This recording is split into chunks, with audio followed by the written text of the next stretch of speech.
The 2011 live event has 27 sculptors participating, with the challenging brief to produce an art form from a felled log within the time limit of 10 days. On day one, the logs are balloted to each individual carver, and only then can the carver determine how and to what he or she can transform the log into an art form. The Takapuna Lake House curator and event organiser is Kim Boyd. This is our sixth one, and it's my third as the event organiser. And you're happy with the turnout? Oh, I think it's excellent this year. We've had Treescape as a wood sponsor, and they're such a big organisation. They're able to source really amazing pieces of wood for us. So the diverse range of wood this year was really good, from a kahikatea, a couple of, or some really, really big oaks.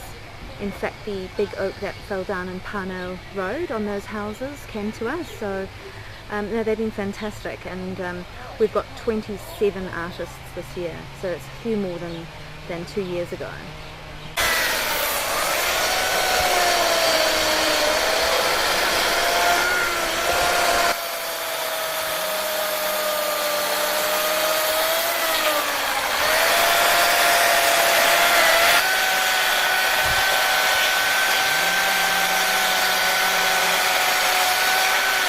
A teko teko is a traditional carving, represents ancestors past. This teko teko has a traditional side and modern day side. And like I said, Buck Shelford was the focus, is my rugby hero in my younger years. The two sides to the carving, the contemporary, there's a naturalistic side, the arm and the leg, which represents the physical aspect of the rugby game, and the physicality is the word that the All Blacks use, of the All Black team and what they're about. The traditional side represents the ancestors of the All Black captains past, and the lineage that they carry to bring us to our present time. The carving's not going to have a head as such, it's just going to be a mask. So the neck of the carving is going to come up and come through the mouth and form the tongue on the other side, the outward protruding tongue, in a haka pose. And the idea of not having a head, having the mask, is to try and portray a sense of the thrill that the opponents would have had looking down the face of the haka on the field. No, I don't know. I'm not seeing it as a competition. What's it going to be? It was going to be a tuning fork, but I can't do that now. So, and if I split it, if I had taken the whole centre out, which is what I wanted to do, the movement would have been too much for it and probably would have broken the thin bits off. So I've still created a negative space in the middle, but haven't been able to take it right out. But that's okay, because it's a new piece.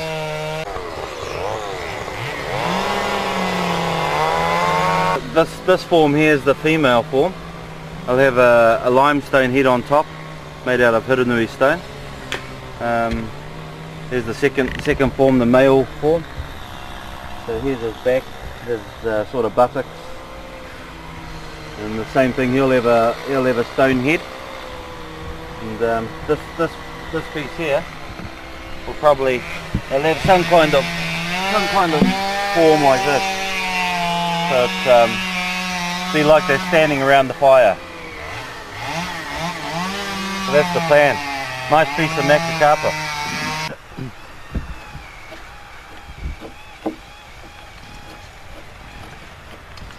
Tim, are you pretty well at the finishing stages now? Well, I'm just seeing what the finish is going to be like. I may well reduce the This is a contemporary version of a baler, waka baler. And I may thin things down, but I'm just seeing what how it chisels that. Which is quite nice, isn't it?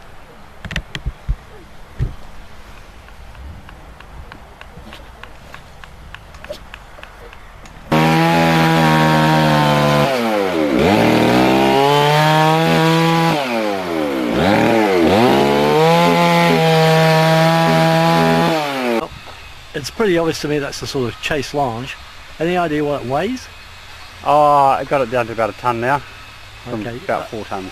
It was 4 tonne before. Okay. Started at 4 tonne, Yeah. 3 tonnes gone.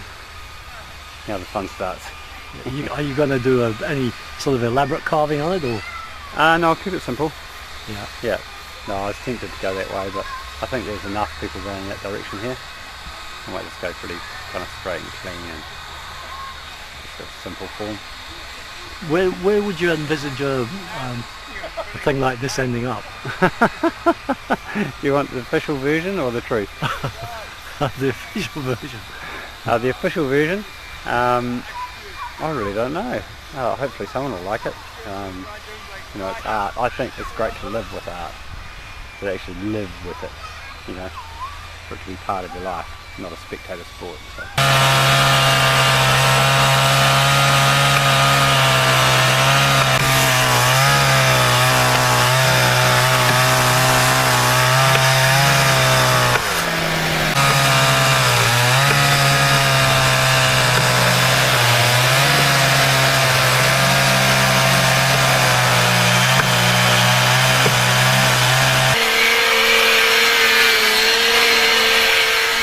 Phil, a couple of years ago you had a bit of bad luck with the wood. Have you been luckier this time with the log?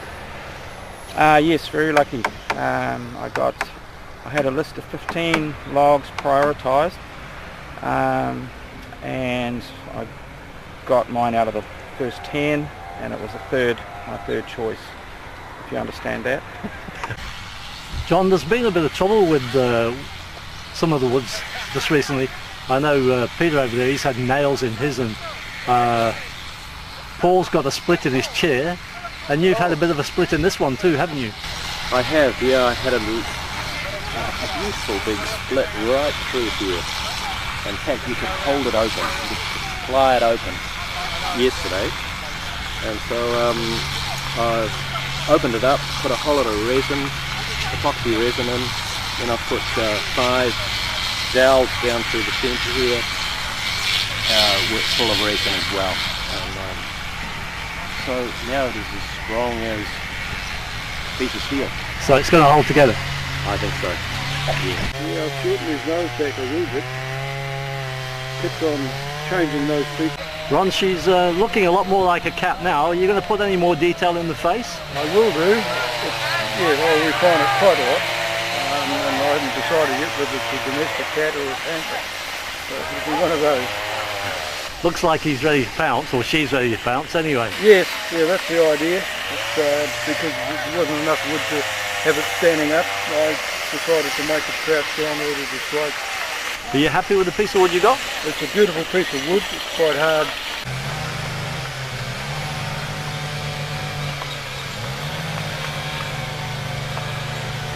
This is the natural humanistic shape of a tongue. Okay, so we've got the profile there.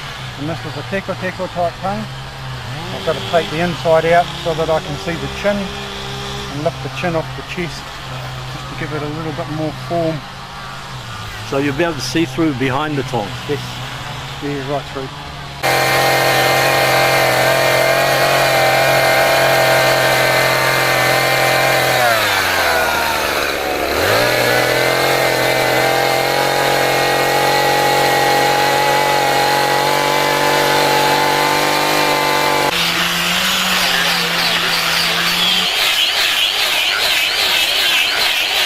Terry, you've gone away from the old armchair this time. What's this one going to be? This one's going to be a great big tall thing. It's about 6 metres tall, this one. Is it a sort of totem pole, or? Well, it's sort of, it's based on Pacific sails, and the the way we sort of all travelled here from the generations. So yeah, so there's 7 generations that have travelled to New Zealand by way of whatever signified by a Pacific sail.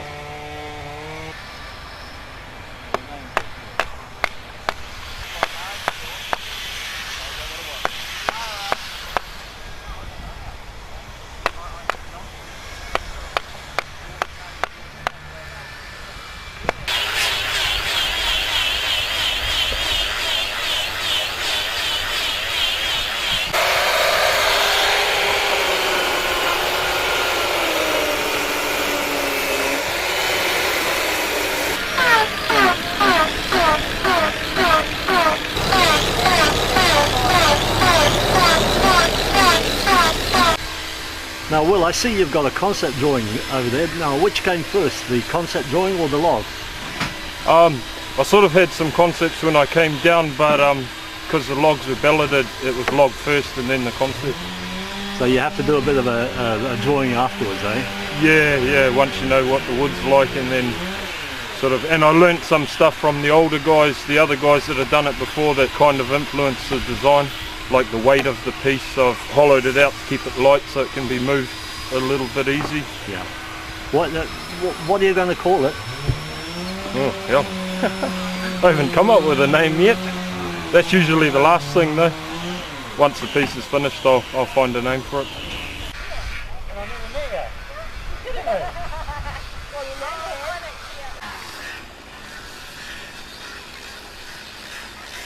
By Friday, a lot of pieces were almost at the finishing stage, and indeed some were being moved into position for the exhibition day.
Are you worried about those cracks though, Paul?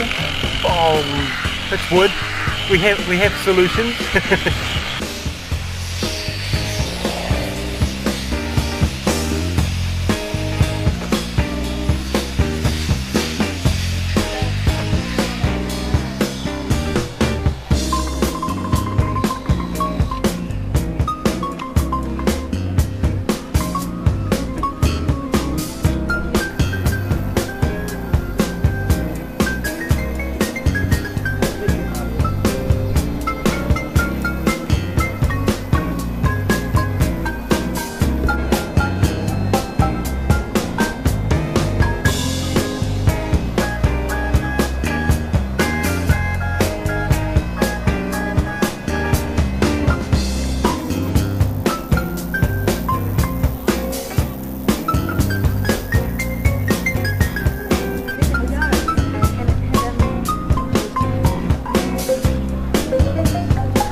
This year's judge is Mart Zerme. Born in Budapest, she attended Auckland Girls Grammar, graduated DFA with honours from the University of Auckland. Since 1970 she has staged 35 solo exhibitions, completed 17 public commissions, and her work is represented in New Zealand, Australia, Britain, Hungary, Sweden, Italy and the USA. And isn't the day lovely compared to yesterday? Yeah, right. Okay, so it's been a magnificent activity and I have never seen so many healthy, beautiful pieces of wood. It has been a blessing. It is lovely, lovely to be walking around these monumental, huge trunks of trees, all living and having a new life. Alright, so the first thing that I would like to do is to give thanks to the trees. They have nurtured us, kept us alive with nice fresh air, and now they've given their bodies as vehicles to visualize, to realize your visions. And here's the big one. The big one goes to a work that just took my breath away. What was achieved in 10 days was phenomenal. And the empathy, the spirit, the understanding, the still, lovely. Joe Kemp.